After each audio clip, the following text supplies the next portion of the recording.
கிறிஸ்துவுக்குள் பிரியமான அன்பு சகோதர சகோதரிகளே, தேவநாமம் மகிமைப்படுவதாக. இங்கே ஒரு பெரிய திரளான கூட்டத்தை பார்க்கிறோம். ஒருவருக்கொருவர் இடித்து தள்ளி கொண்டு முன்னேற துடிக்கிறார்கள். அவர்களுக்கும் பின்னே இருப்பவர்கள் அவர்களுக்கு முன்னே ஓடி போக விரைகிறார்கள். ஒரே நெருக்கடி, சந்தடி, நெரிசல். அந்த பட்டணத்தில் இருக்கிற அத்தனை மக்களின் கால்களும் நடந்து கொண்டே இருக்கின்றன, நிற்கவில்லை. அவர்கள் எல்லாருமே முன்னே ஒருவர் நடந்து கொண்டிருக்கிறார். அந்த ஒரே மனிதனை, அவரின் முகத்தை பார்த்து விட வேண்டும். ஒரே முறை அவர் கையையோ விரலையோ நகத்தையே கூட தொட்டு விட்டால் போதும். இந்த நோக்கத்தில் இடித்து தள்ளி கொண்டு முன்னேறுகிறார்கள். அந்த மனிதருக்கு முன்பாக இருக்கும் மக்கள் அவரை பார்த்து கொண்டே பின்னோக்கி தங்கள் காலடிகளை வைத்து அவருக்கு முன்னே பின்னோக்கி நடக்கின்றனர். அங்கே வருகிறவர்கள் அவரை தொட்டுவிட்ட சந்தோஷத்தில், பக்கத்தில் இருப்பவர்கள் அவரை தொட்டுவிட்ட சந்தோஷத்தில் இருக்கிறார்கள். அவர் பக்கத்தில் இருப்பவர்களிடம் பேசிக்கொண்டே நடக்கிறார். அங்கே இன்னொரு மனிதனும் இருக்கிறான். அவன் மிகுந்த செல்வந்தன், பணத்திற்கு குறைவே இல்லாதவன், மிகவும் ஆடம்பரமான வாழ்க்கை நடத்துபவன். அவன் யாருக்கும் நன்மை செய்ய மாட்டான். அதனால் அந்த ஜனங்கள் அவனை மிகவும் வெறுத்தார்கள். அவன் மக்களால் வெறுக்கப்பட்டவன். அவனுக்கு பாவிகளான பணக்காரர்களும் அரசியல் பெரும் புள்ளிகளும் மிகவும் நெருக்கமாயிருந்தனர். அவன் அப்படிப்பட்டவர்களுடன் தான் தன் நட்பை வைத்துக் கொள்வான், வளர்த்து கொள்வான். அவன் ஒரு யூதன். அவனுடைய செல்வம் அந்த பகுதியில் அவனை மிக உயர்ந்தவனாக காட்டியது. ஆனால் அவனுக்கோ இதோ ஒருவர் நடந்து வந்து கொண்டிருக்கிறாரே, அவரை பார்க்க வேண்டும், அவரிடம் எப்படியாவது பேச வேண்டும். இந்த ஆவல் வெகு நாட்களாக இருந்து வருகிறது. ஆனால் அந்த ஜன சந்தடிக்குள் அவனால் போக முடியாது. அங்கே போகிறவர்கள் எல்லாம் சாதாரண மக்கள். அவர்கள் நடுவே அவர்களை முந்திக் கொண்டு முன்னால் ஓடுவது அவமானம். எல்லோரும் தன்னை வெறுப்பது அவனுக்கு நன்றாக தெரியும். அவனிடம் இருக்கின்ற மிகுந்த பணம், அவனுடைய செல்வாக்கு, இவைகளை கொண்டு அவரை தனியாக சென்று மிடுக்காக, அதிகாரமாக அவரை பார்க்க முடியும். ஆனால் ஒரு அரசியல்வாதியை பார்ப்பது போல அவரை பார்த்துவிட முடியாது. அவன் போய் நான் வந்திருக்கிறேன் என்று சொல் என்று அவரிடம் சொல்ல சொன்னால், அவனை அப்படியே போக சொன்னேன் என்று சொல் என்கிற பதில்தான் அவரிடமிருந்து வரும்.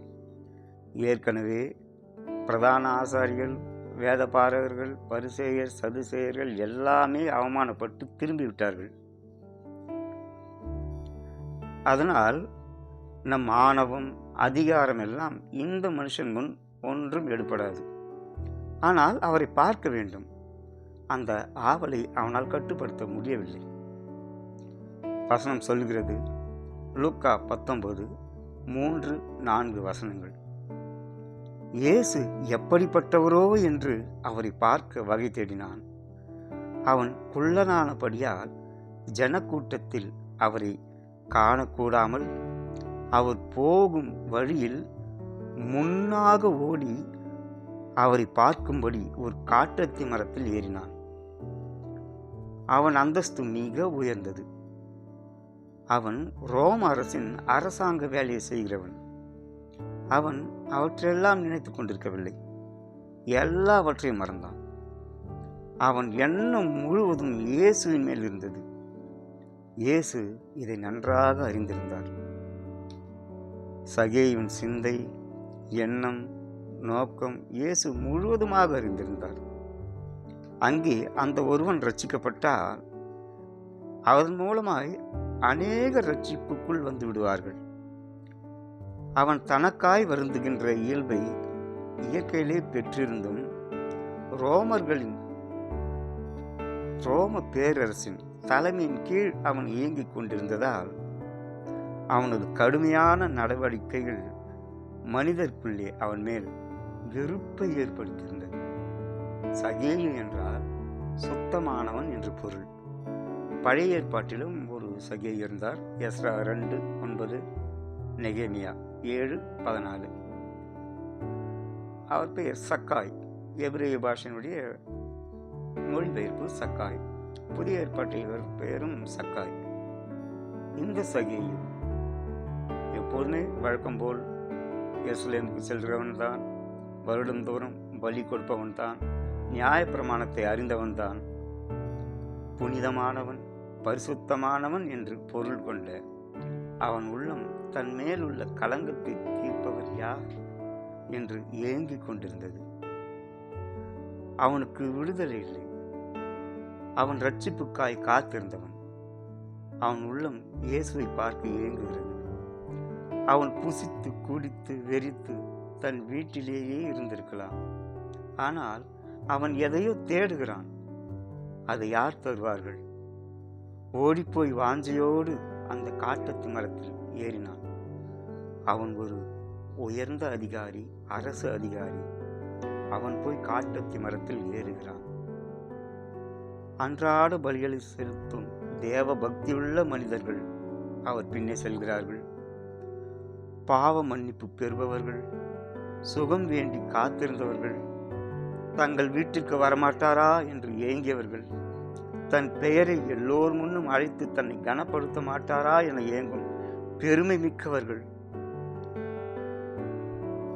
அது மட்டுமில்லாமல் அவர் மேல் என்ன குற்றம் சுமத்தலாம் என்று அவரை பின்தொடரும் பரிசேயர்கள், சதுசேயர்கள், நியாய சாஸ்திரிகள், வேதபாரகர்கள் எல்லோரும் ஒவ்வொரு காரணங்களுக்காக அவர் பின்னே சென்று கொண்டிருக்கின்றனர். அந்த எரிகோ பட்டணம் சாபத்தின் மீது கட்டப்பட்டது. இயேசு கிறிஸ்துவின் சுவிசேஷம் அதை பரிசுத்தமாக்கப் போகிறது. அதற்கு சகேயு ஒரு காரணமாய் இருக்கப் போகிறான். இயேசு நடந்து வந்தார். எந்த மரத்தில் சகேயு ஒளிந்திருந்தானோ அதற்கு நேராக வந்து நின்று மேலே பார்த்து அழைக்கிறார். அவர் அண்ணாந்து பார்த்ததும் அனைவரது பார்வையும் மேலே போகிறது. இவ்வளவு நேரம் காணாத ஜனங்கள் அப்போதுதான் சகேயுவை பார்க்கின்றனர். அவன் ஒளிந்திருந்தாலும் இயேசுவின் பார்வைக்கு தப்பவில்லை. அநேகரும் சகேயுவை ஆச்சரியமாகவும் வெறுப்பாகவும் ஏளனமாகவும் அசிங்கமாகவும் அவனை பார்க்கின்றனர். ஜனங்களின் பார்வை வேறு மாதிரியாய் இருந்தது. இயேசுவின் பார்வையோ வேறாயிருந்தது. அவர் அவனை பார்த்து அன்பாக ஆனால் சத்தமாக அழைக்கிறார். அது அங்கே இருக்கும் அனைவருக்கும் கேட்கிறது. சகேயுவே, நீ சீக்கிரமா இறங்கி வா. இன்றைக்கு நான் உன் வீட்டில் தங்க வேண்டும். சத்தமும் சந்தடியுமாயிருந்த அந்த கூட்டம் மொத்தம் அமைதியாகிவிட்டது. நிசப்தமாயிருக்கிறது. ஆச்சரியமும் அதிர்ச்சியும் நிறைந்த ஒரு சூழ்நிலை அங்கே ஏற்படுகிறது. என்ன ஆயிற்று இயேசுவுக்கு? சுயநினைவோடு தான் இருக்கிறாரா? ஏன் இப்படி நடந்து கொள்கிறார்? இயேசுவை பற்றி நன்கு அறிந்தவர்களுக்கோ அவரின் சீஷர்களுக்கோ இது ஆச்சரியமாக இல்லை. இது வழக்கமாக நடக்கின்ற ஒன்றுதான். மத்தேயு 10:5 அவர்தான் சமாரியா பட்டணங்களில் பிரவேசிக்க வேண்டாம் என்று கட்டளையிட்டார். லூக்கா 17:11 எருசலேமுக்கு போகின்ற யூதர்கள் சமாரியா வழியாக போகாமல் அதை சுற்றி கொண்டு வேறு வழியாய் போவார்கள். ஆனால் இயேசு சமாரியா நாட்டின் வழியாக போனார். யோவான் 4ஆம் அதிகாரத்தில் சமாரியாவின் வழியாய் போனதுமில்லாமல் அங்கே ஸ்திரீயுடனே பேசி அவளுக்கு அவளை பற்றி உணர்த்தி அவள் ஒருத்தி மூலமாய் அந்த நாட்டிற்கு சுவிசேஷம் அறிவிக்க செய்தார். அப்படி ஒன்று இங்கு நடக்கப் போகிறது. சபை துன்புறுத்தப்பட்ட போது அப்போஸ்தலர் தவிர மற்ற விசுவாசிகள் சிதறி போகும்போது சமாரியாவில் வந்து குடியேற சமாரியர் அனுமதிக்கும் அளவு விசுவாசிகளாகி அடைக்கலம் கொடுத்து பாதுகாக்கும் அளவு சமாரியாவில் சுவிசேஷம் மிகவும் பெருகி இருந்தது அந்த ஒருத்தினால். இப்பொழுது இந்த எரிகோவில், சாபம் பெற்ற இந்த எரிகோவில் நிச்சயம் அப்படி ஏதோ ஒன்று நடக்கப் போகிறது என்பதை அவர்கள் அறிந்து கொண்டார்கள். அவர் அழைத்ததும் அவன் விரைவாக இறங்கி வந்தான். எல்லோருடைய கண்களும் அவன் மேல் நோக்கமாயிருக்கிறது. எல்லோருமே முறுமுறுக்கிறார்கள். அது இயேசுவுக்கும் கேட்கிறது, சகேயுக்கும் கேட்கிறது. சுற்றி நின்ற ஜனங்கள் முகத்தை பார்க்கிறான். அவர்களின் முகத்தில் உள்ள உணர்வுகளையும் அருவருப்பையும் பார்க்கிறான். அவர்கள் சலித்துக் கொள்வதை அவனால் உணர முடிந்தது. அவ்வளவு திரளான ஜனங்களிலும் அவனை விட பெரிய பாவி யாருமே இல்லை. எல்லோரும் ரட்சிப்புக்காகவும் சுகத்திற்காகவும் வந்தவர்கள். அவன் அவர்களின் மனநிலையை குறித்து எளிதாக புரிந்து கொள்கிறான். அவனது உள்ளம் நெருடுகிறது, கூனி குறுகி போகிறான். சகே என்னும் பாவியான ஆயக்காரர்களுக்கெல்லாம் தலைவனவன். அவனுக்கு எதிரே நிற்பவர் மகா பரிசுத்தவர், மகா பரிசுத்தமானவர். இவன் மகா பாவி. இரண்டும் எதிர் எதிர் துருவங்கள். நம்மை தேவன் அழைக்கும் போதும் நாம் இப்படித்தான் இருந்தோம். வெளியரங்கமான பாவங்கள், அந்தரங்கமான பாவங்களால் நாம் கர்த்தருக்கு முன்பாக நிற்க தகுதியில்லாத ஜனங்களாகவே இருந்தோம். நம் பாவங்கள் நமக்கு முன்பாக உருவம் கொண்டு நிற்குமானால் அவைகள் நம்மை கொன்று போட்டுவிடும். கிருபையினாலே, இரக்கத்தினாலே, விசுவாசத்தை கொண்டு மீட்கப்பட்டிருக்கிறோம். கர்த்தருக்கு நன்றி சொல்ல நமக்கு வார்த்தைகள் போதாது. சகேயு இயேசுவின் முன்னால் தன்னுடைய சிறுமையை உணர்ந்தான். அவன் மரத்தின் மேல் இருந்து மட்டும் கீழிறங்கி வரவில்லை. அவனது மேட்டுமை, பெருமை, ஆணவம், அகந்தை எல்லாவற்றையும் விட்டு கீழே இறங்கி வந்து இயேசுவின் முன்னால் நிற்கிறான். பிரியமானவர்களே, நமது பரிசுத்தத்தை பற்றிய பெருமை, செல்வம், பணம், கௌரவம், நான் என்கின்ற அகந்தை, நான் உயர்ந்தவன் என்ற பெருமை, அடுத்தவர்களுடன் நம்மை ஒப்பீடு செய்தல், தன் அறிவை குறித்து மதிப்பீடு, இவைகளையெல்லாம் நமக்குள் வைத்து கொண்டு நம்மால் இயேசுவின் முன்னே நிற்க முடியாது.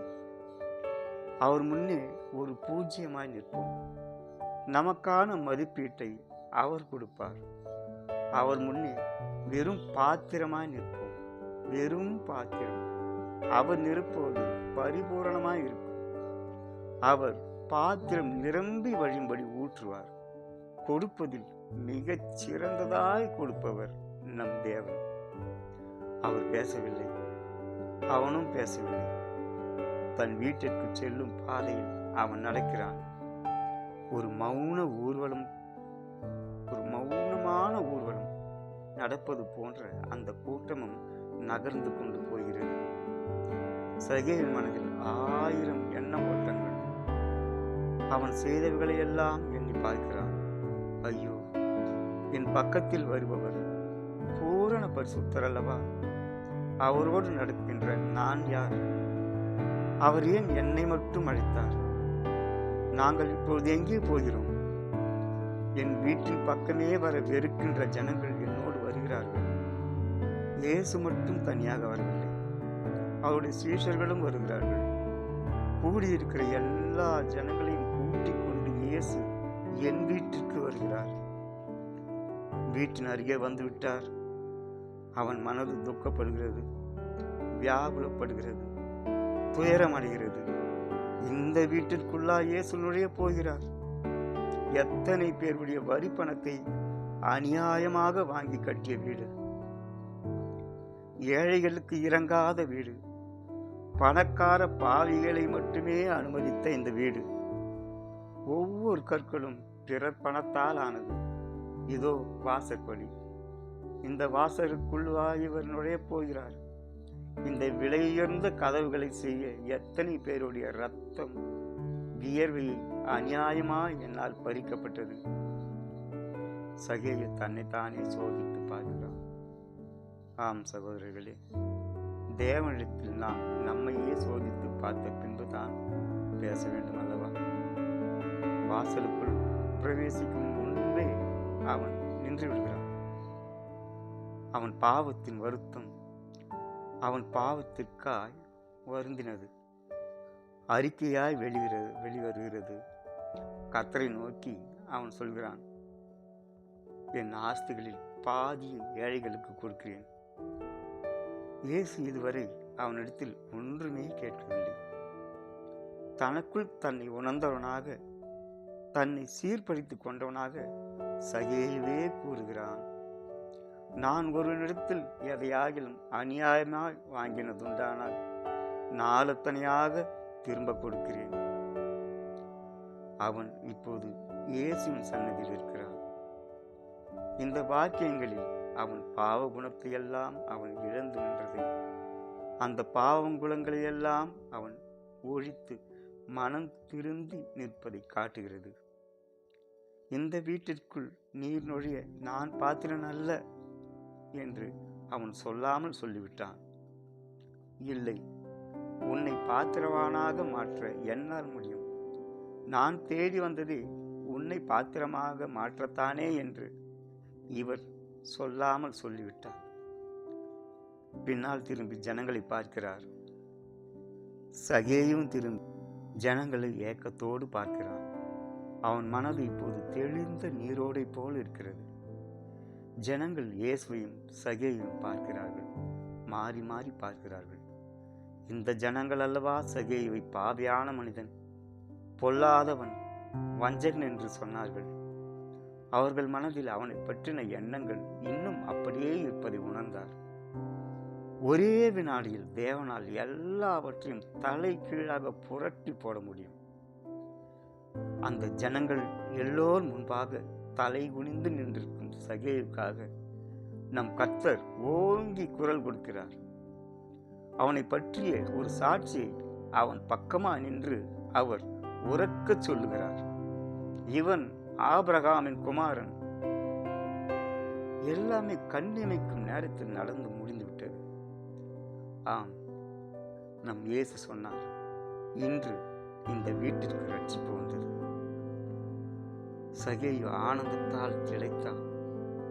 அவன் பாவ வாழ்க்கை முடிவுக்கு வந்தது. அவனுடைய அநியாயம் செத்துவிட்டது. இனி ரட்சிக்கப்பட்ட இந்த வீட்டிற்குள் பாவிகளுக்கு இடமில்லை, பாவிகளுக்கு விருந்து இல்லை. நான் ரட்சிக்கப்பட்டேன், பாவத்திலிருந்து விடுதலை பெற்றுவிட்டேன். என் துன்பங்களிலிருந்து எனக்கு விடுதலை, என் துயரங்களிலிருந்து எனக்கு விடுதலை. பிரியமானவர்களே, கர்த்தர் சொல்கிறார், துயரப்படுகிறவர்கள் பாக்கியவான்கள். தன் பாவங்களுக்காய் யார் துயரப்படுகிறார்களோ அவர்கள் பரலோக ராஜ்யத்தின் நிமித்தம் துயரப்படுகிறவர்கள். பிறரின் துன்பங்களை பார்த்து துயரப்படுகிறவர்கள், பிறரின் ஆத்மா பாதாளத்திற்கு செல்வதை பார்த்து யார் துயரப்படுகிறார்களோ பாக்கியவான்கள். அவர்கள் தேவனால் ஆறுதல் அடைவார்கள். ரோமர் 8:30 சொல்கிறது, எவர்களை முன்குறித்தாரோ அவர்களை அழைத்தும் இருக்கிறார். எவர்களை அழைத்தாரோ அவர்களை நீதிமான்களாக்கியும் இருக்கிறார். எவர்களை நீதிமான்களாக்கினாரோ அவர்களை மகிமைப்படுத்தியும் இருக்கிறார். லூக்கா தன் சுவிசேஷத்தில் எழுதுகிறார், 1:1-3 வரை, அவர் ஆதி முதல் திட்டமாய் விசாரித்ததை தன் நண்பர் தெயோப்பிலுக்கு எழுதுகிறார். எவ்வளவோ அற்புதங்கள் லூக்காவில் குறிப்பிடப்பட்டிருக்கிறது. அவற்றையெல்லாம் திட்டமாய் விசாரித்த அவருக்கு எரிகோவில் நடந்த இந்த அற்புதமான விஷயம் தெரிய வருகிறது. அங்கே சகேயின் மூலமாக ஏற்பட்ட மனம் திரும்புதல் எவ்வளவு அதிகமாக இருந்திருந்தால் இதை அவர் ஒரு முக்கியமான நிகழ்வாக பதிவு செய்திருப்பார். சகோதரர்களே, எரிகோ என்றாலே சகேயின் ஞாபகம், குள்ளன் என்றால் சகேயின் ஞாபகம், காட்டத்தி மரம் என்றால் சகேயின் ஞாபகம். இந்த வீட்டிற்கு ரட்சிப்பு வந்தது என்ற வசனத்தை கேட்டாலே சகேயின் ஞாபகம். தன் பாவங்களுக்காய் துயரப்பட்டு அறிக்கையிட்டு மனமாறின சகேயுக்கு இயேசுவே சாட்சி கொடுத்து ஆறுதலை கொடுத்திருக்கிறார். அன்பானவர்களே, சகேயுவை முன்குறித்தவர்தான் நம்மையும் விசுவாசிகளாக கர்ப்பத்திற்கு முன்னே முன்குறித்தார். நம்மை அவரண்டை அழைத்தும் இருக்கிறார். நம்மை அவர் இரத்தத்தினாலே நீதிமான்களாக்கியும் இருக்கிறார். அவரின் இரத்தத்தினாலே நம்மை தம் ராஜ்யத்திற்கு சுதந்திரவாளிகளாக, ராஜாக்களாக, ஆசாரியர்களாக மாற்றி மகிமைப்படுத்தியும் இருக்கிறார். தேவ ஆசீர்வாதம் நமக்குள் இல்லை என்றால் நாம் ஒரு விசுவாசிகளாகவோ தேவனுக்குரியவர்களாகவோ நம்மால் இருக்க முடியாது. பிரியமானவர்களே, இவ்வளவு நேரம் பொறுமையாக கேட்டதற்காக கிறிஸ்துவ நாமத்தில் உங்களுக்கு நன்றி செலுத்துகிறேன். அடுத்த பதிவில் சந்திப்போம். தேவனின் பெயரால் ஷாலோம். ஆமென்.